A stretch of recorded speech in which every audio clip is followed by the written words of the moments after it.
you have two black snibs in here, and they need just pushed fully up until they lock to the very upright position. So at the moment in your oven they'll be down, so just push them up the whole way to the top. Like that. And the same at the other side, which we've already done there. So bring your oven forward slightly and do your on locks here. Put your flathead screwdriver in, give it a turn, and the same at the opposite side, and turn until they lock. If you rock the door forward slightly, it'll go in a slight lock position. Put your handle upright and up and off, like so.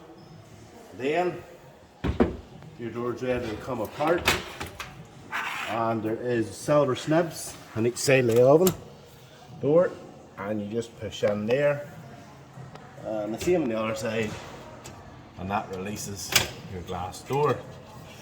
So once that's done, use your this to take the inner glass out. Just pull it out.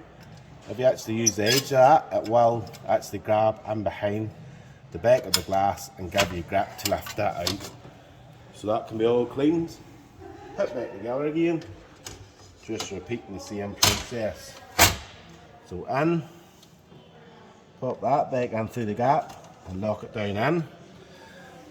The door, there's two snibs. We're going in here and here.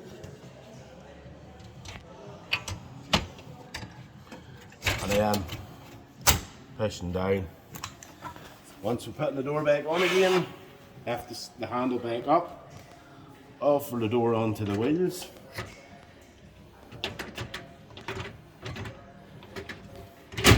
Push it down, make sure it's fully down, and then you're ready to just reverse the process.